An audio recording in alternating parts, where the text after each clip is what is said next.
Welcome to the Selling from the Heart podcast on the Salescast Network. You've joined a global movement of sales professionals who are dedicated to being authentic and building trust. We call it Selling from the Heart.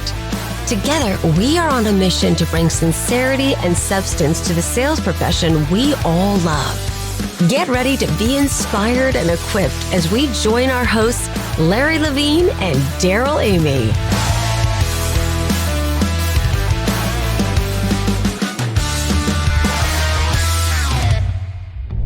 Larry here. Unleash your business potential with Work Better Now. Get access to top-notch, full-time remote talent that delivers results from day one.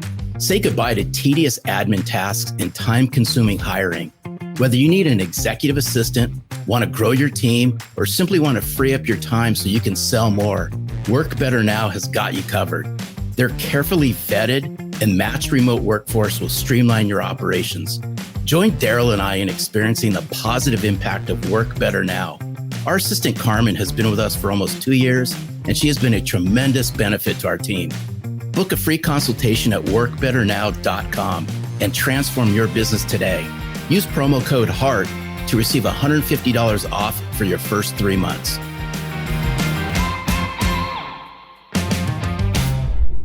Welcome back to the Selling from the Heart podcast. Your co-host, Darrell Amy, here today with Larry Levine. What's going on, Larry? You know what? I'm super excited. We got all kinds of fantastic stuff happening here at Selling from the Heart. But you know what?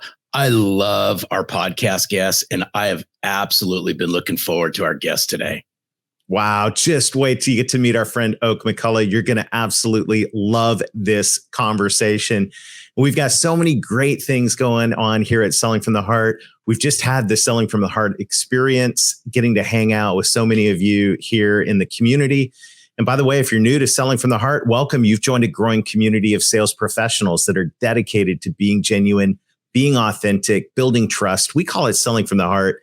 And as we always do at the beginning of the show, I love hearing from different people in the community. The Selling from the Heart community is global.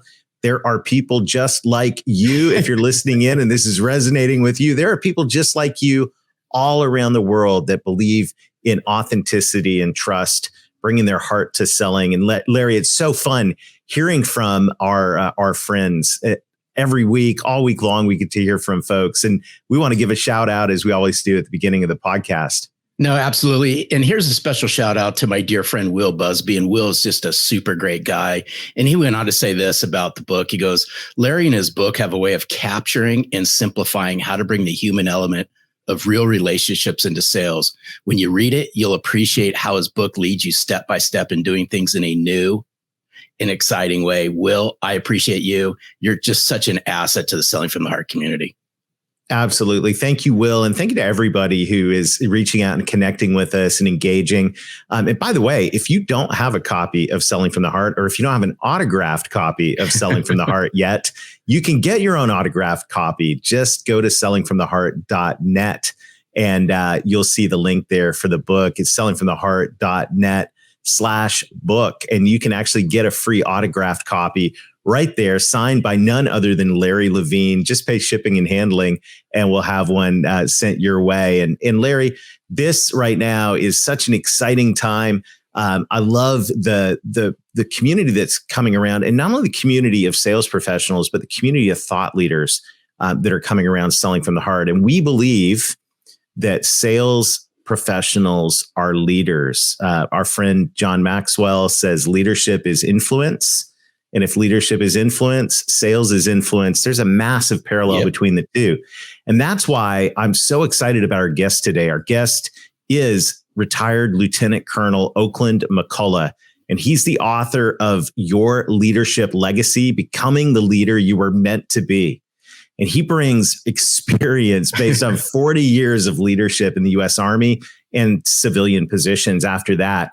And Oak highlights principles that are going to benefit you as a leader and as a sales professional that are going to help you inspire the leaders of today and the leaders of tomorrow. He's a well-known speaker. He gives presentations on all kinds of topics, including leadership, success, history, and many more. And best of all, He has landed here in the Selling from the Heart studios.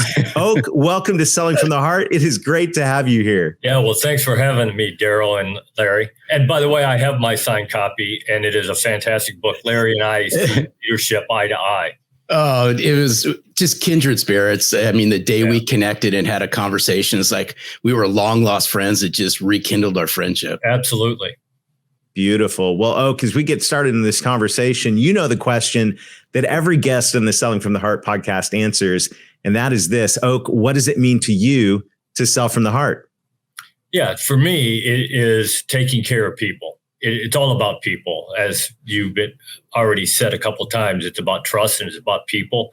And if you can make that connection with your people, and I'm sure we'll talk a little bit more about that as we go along, then you're authentic and you are taking care of people and they understand that.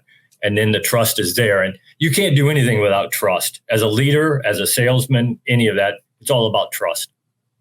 And I'm so glad we're going down this trust road, just because I know and we all know this, when trust erodes, so does relationships. That's right. And in the sales world, when there's no trust, sales slow down. In fact, they come to a screeching halt. And then all of this, the whole tone around trust and the culture on authenticity all starts at that leadership level. Absolutely. 100%. Absolutely 100%.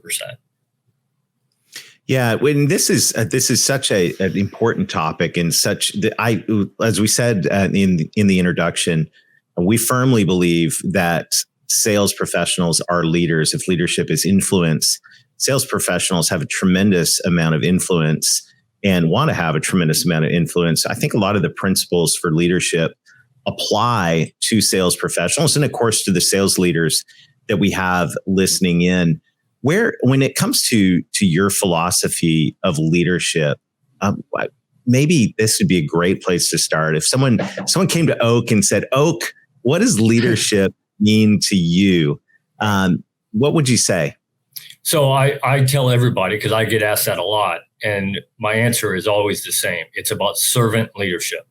It's about taking care of people. Right now in my day job, I do some work for Army ROTC. So I'm producing the next generation of leaders, not only for the Army, but for the nation, because a lot of them will leave eventually, or some of them go in the National Guard and get a regular, civilian job that they do most of the time. And I always tell every single lieutenant that leaves here, I always tell them, celebrate today, because today is about you when they get their commission. After we pin those bars on your shoulder and you go out there and you're a leader, it will never be about you again. It's about the people. It's about your people. It's about your organization. It's about your mission. And in our case, it's about the Army and the nation. And then if we have time, we might talk about you, maybe. It isn't about you. And it just really boggles my mind how some leaders believe that it's about them, because it's not. It's so true. And this is just for everyone. This is how really Oak and I connected. It was all about servant leadership. And that's all of chapter 6 in Selling from the Heart. But if we go back to this leadership just for a moment, Oak, and if we can just take you back in time, who are some of your influential leaders? Who are, and you have a storied career, but if you look back, whether that be that very first leader or, you're into your Army career, who are the leaders that had an impact to you and why? I'd just be curious. Yeah, that's a great question. So obviously my father had a huge influence on me, good and bad. But besides him, I was lucky. I had a couple people who early on in my life in high school taught me what servant leadership is about taking care of other people. My basketball coach, Coach Terry Nidzwicki, who I still stay in contact with, he understood that it wasn't just about putting together a winning basketball team in high school. It was about helping to produce better people in the world. And he did that. And he showed us what it meant to be a servant leader, taking care of other people. And my high school history teacher, which is why I majored in history in college, he was the same way. He was a Vietnam veteran, and he understood that it was about other people. Then beyond that, in the Army, the first person who I give credit to actually was somebody who worked for me. Sergeant First Class Pinson was my first platoon sergeant, and he really did make me understand early on that it wasn't about me. And that really helped me out a lot. I give him a lot of credit for helping to develop me into the leader that I am. And I always tell people, you can have a mentor who doesn't have to be a boss. You can have a mentor who worked for you or who you outrank. It doesn't matter. Somebody that you can bounce ideas off of and who's willing to tell you the truth about what's going on. And then I had a couple that I did work for that taught me the right answers. General Craddock, General Phil, General Martz, all great leaders who taught me that it was about people. It's not about you.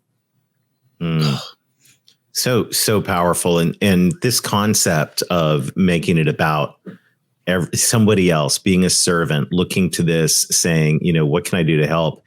As I'm sitting here thinking this through the lens of a sales professional, this is exactly what we teach at Selling from the Heart is servant leadership. This is not about you. It's not about your quota. It's not about your awards. It's not about what you need. It's showing up and being genuinely concerned about that prospect, that client, and what's important to them. I'm curious, and this is to me where the rubber meets the road is in the moment, in the just everyday interactions with people. What are some, maybe if you could coach us, how would you coach somebody to make that turn towards servant leadership, right, to make that turn towards thinking about the other person rather than themselves? Because let's just be honest, it's pretty easy to think about yourself. It is. And I always tell people, because, people will always tell me when I tell them about it's not about you. And they say, well, Oak, I really want my next promotion and I want my next pay raise. And I said, you're going to get it. If you take care of people, they are better, which then makes your organization better, which then makes you better, which means you're going to get your promotion, but you get it for the right reason. You don't get it because you're greedy. You get it because you actually help somebody else become a better person and your organization become better.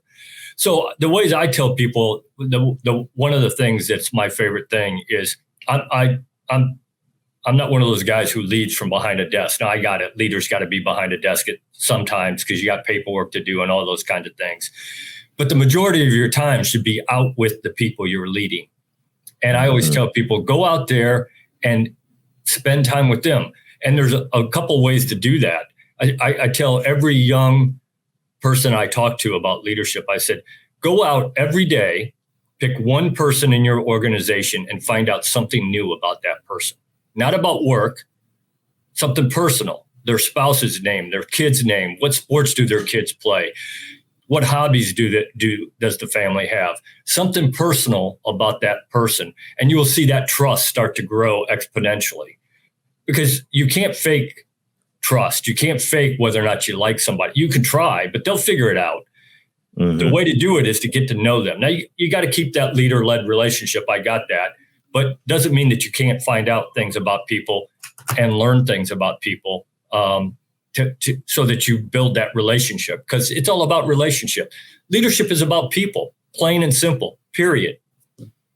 This is so powerful. I'm glad that you brought up the personal aspect of this, Oak, because I think that's the missing link is if we look at this through a sales centric lens for just a moment, is there's so many salespeople out there, whether, you're in sales or you're in sales management, that make it all about the professional side of things. And I agree. Right? I mean, rightfully so, that there's a certain aspect of that we have to keep into the forefront. However, if you can make that personal tie and you can make that personal bridge, and now you're bridging personal and professional together. Yeah. Watch how people start opening up. And I just have this favorite saying that I always just stress is the more comfortable you can make somebody feel, the more comfortable they're going to start opening up. Yeah. And the more comfortable they become, they'll start opening up and share what I call business secrets. This happens when you bridge personal and professional together, and you do it in a way where you sincerely care. Mm-hmm. Yeah, you're absolutely right, Larry. And one of the things I always tell people is the way to do that is not in your office. You call somebody who works for you into your office and you ask them a question, you're not going to get the right answer. You're not going to get the honest answer because now they're intimidated. Sure, it's your turf. You go out to where they're working and you ask them that same question, I guarantee you get the right answer. Oh, that's simple, but extremely powerful and really, really a great insight for all of our friends in sales to key into, and leaders is, I just think of those moments, it goes all the way back to elementary school. You got called to the office. It's like the worst thing that could ever happen. That's right. Probably traumatizes you for decades. And we want to go have this meeting and go hang out where they are. And if you have to talk, go have a cup of coffee or sit down. Absolutely, right? Darrell. And I had a boss who one time told me, never, ever, ever turn down a chance to go get your own cup of coffee. Two things happen when you do that. Number one, you show everybody who works for you that you're human just like they are. You got to go get your own cup of coffee. Right. Somebody does have to bring it to you. And number two, if you're lucky, you got 2 or 3 different ways to get to the coffee pot and back to your office. And all along the way, you stop and talk to people and ask them questions and talk to them and get to know them and let them get to know you, which is just as important as you getting to know them. Oh. This reminds me of Larry Levine, and I'm just going to toot Larry's horn for a moment. But I mean, in all seriousness, I've many stories of years past when Larry was in the office equipment business. He did this in sales, and he would look for excuses to go visit his clients. Absolutely. And he would bring a roll of paper towels and a bottle of Windex, and he would be, cleaning their office equipment. But it was to serve, and it was to build relationships of trust. And it's that, I think is Drucker that said management by wandering around. Yes. This is where I think as sales professionals, we have that opportunity to look for ways to go and wander around and to get to know people, and not just the, top level decision maker and all of that, but to actually get to know the people in our clients' offices.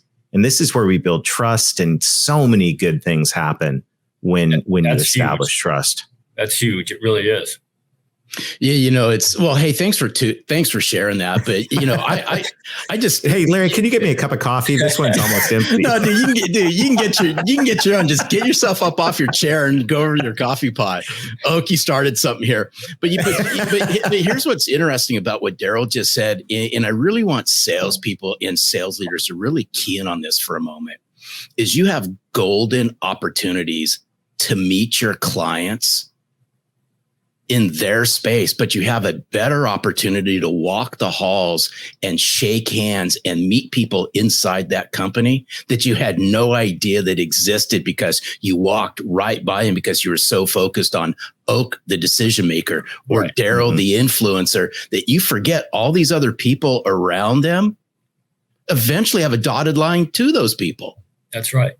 So one of the things, and that's a great point, Larry. And here's the argument that I would give when somebody says, I don't have time for that. And I hear that all the time. I don't have time to walk around and talk to people. So if you're trying to sell something to an organization, leadership is sales. I mean, you got to sell your mission, you got to sell your change, you got to sell all those things. If you know what their goal is and what they got to do, you can ask the right questions. What is it that would make your job easier? What do you need to make your job easier? And now you can go back to their boss and say, hey, your people are telling me they need this to make their job easier. And if their job's easier, it's going to be more, your company's going to be more efficient and it's going to be more effective and you're going to make more money. I mean, it just circles around. It's all about people, and it's all about trust, and it's all about relationships.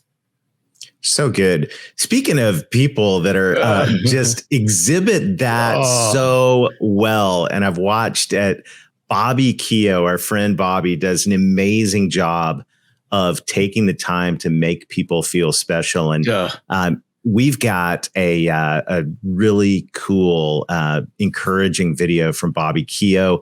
As everyone knows who's listening in, we love hearing from our audience. We love hearing from the Selling from the Heart community. And we'd love for you to send us a video answering the question, what does it mean to you to sell from the heart?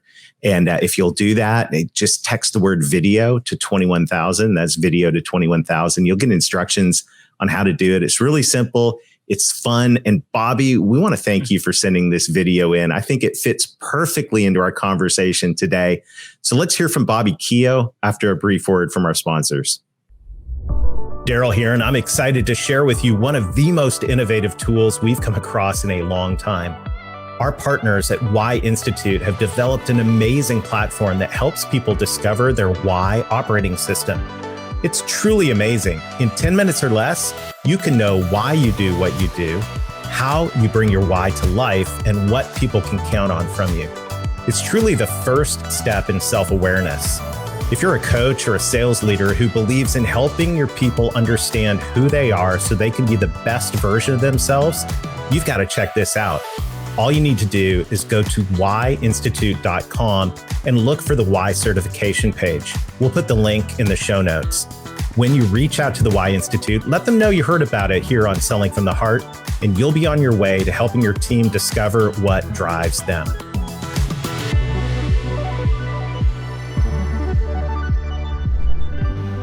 Hello, everyone from Selling from the Heart. So what does it mean to me to sell from the heart? For me, it is divine gratitude. First and foremost, because it works. And it works in meaningful ways. Okay, number one, I can sleep at night in peace, knowing that every interaction that I've had with someone was one of quality, care, and love. I love what I do and why I do it.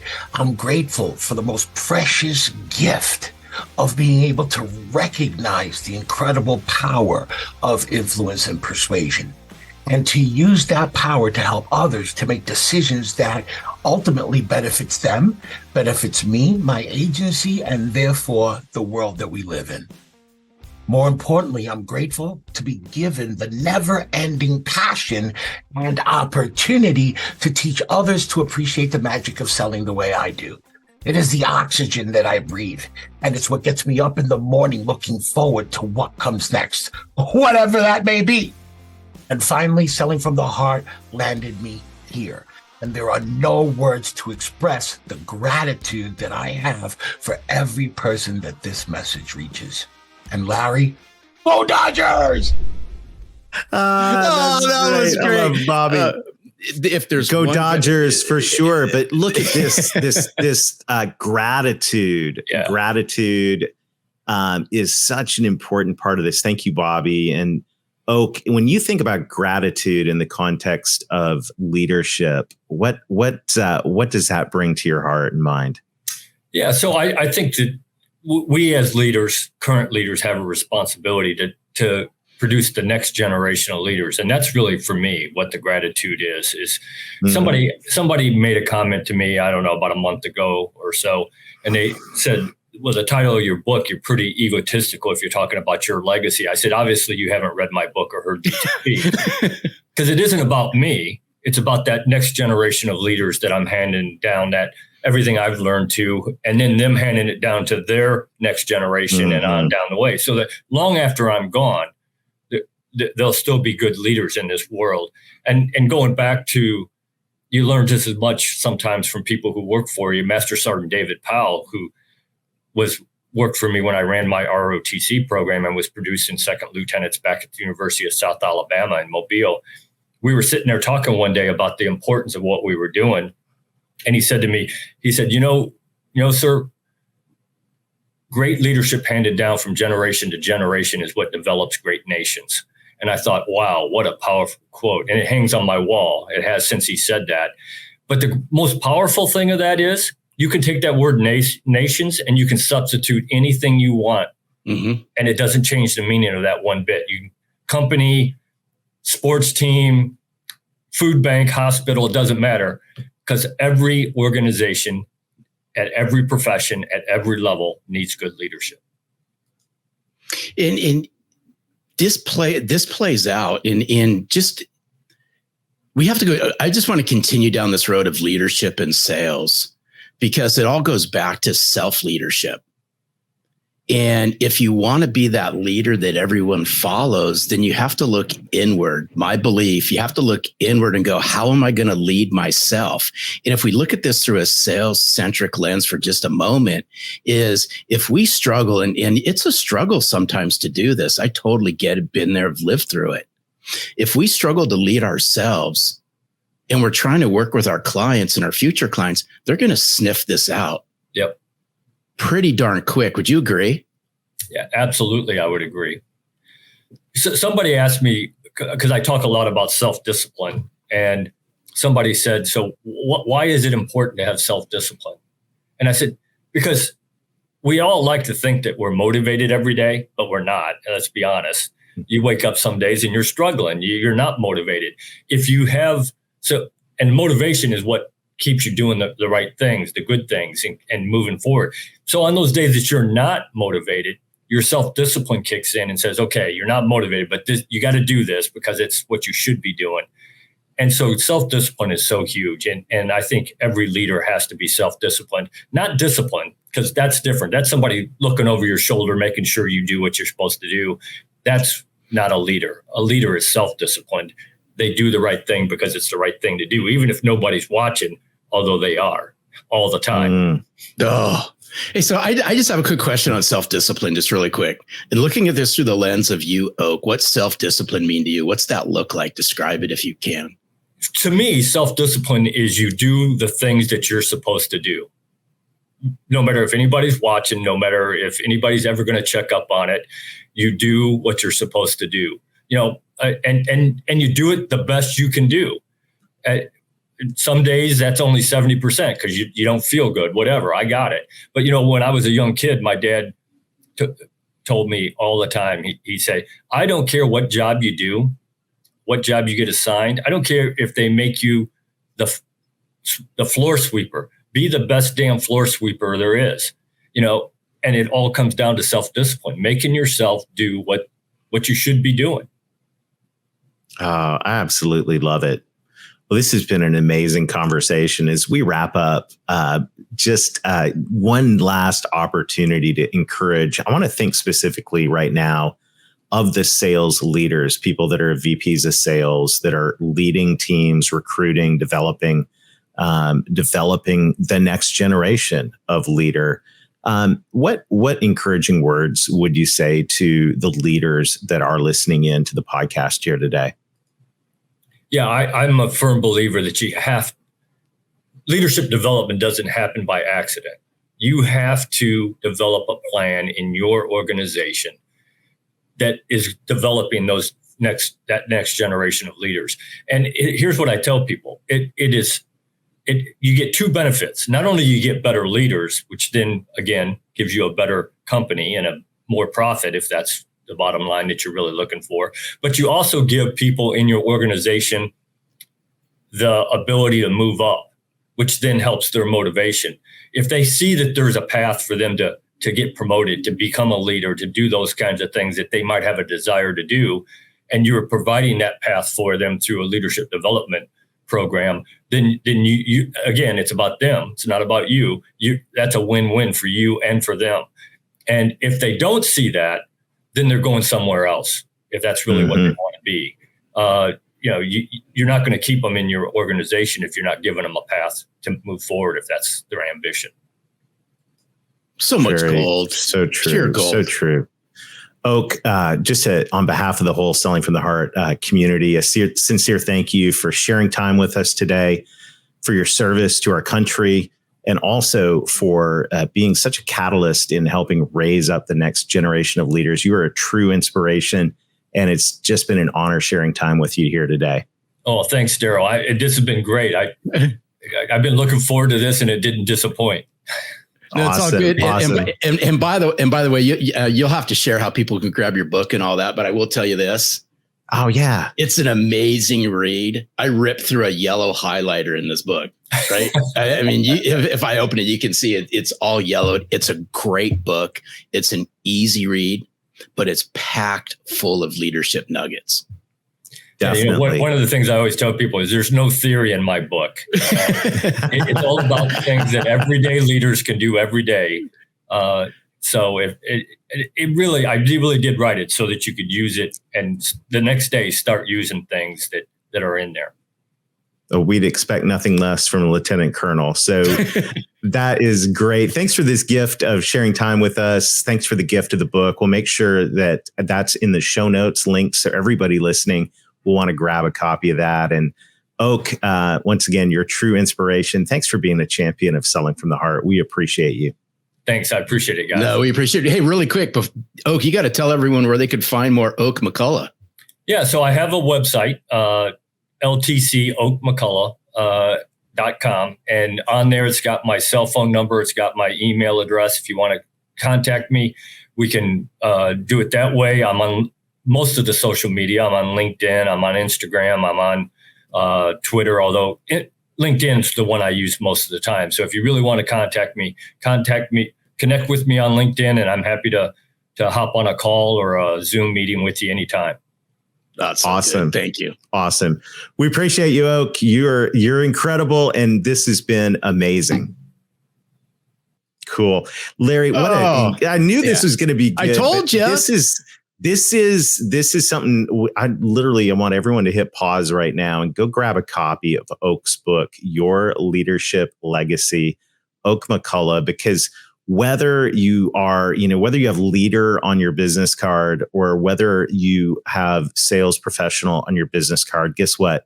We're all leaders, and we can learn from the real world practical wisdom that Oak has to share with us. And having a book that's not about theory, but about action, that's awesome because we can put this into action. And that's what the Selling from the Heart podcast is all about. It's not just about having discussions about how much we believe in selling from the heart. Show me what you believe by what you do.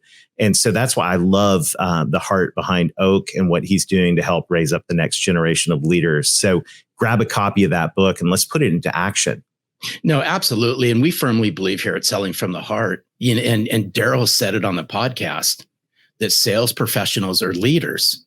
And we believe that leaders inspire and influence. So if we can unpack this and direct this right into the sales world, is sales professionals and the leaders inside their companies inspire and influence their clients to do even better business. And that's what I'd like for us to think about. You all have the ability to inspire and influence. Beautiful. Well, what a great time today. As we always say at Selling from the Heart, we're grateful for this community of sales professionals, authentic sales professionals and leaders that's rising up all over the world. We'd love to connect with you. Go to sellingfromtheheart.net. You're going to find all kinds of resources there. Join us in one of our upcoming insider group meetings. Larry, there's just so many great things going on around here, and I'm grateful for it. Grateful for everybody listening in. Till next time, keep being genuine, keep being authentic, keep building trust, build a leadership legacy, and most of all, sell from the heart.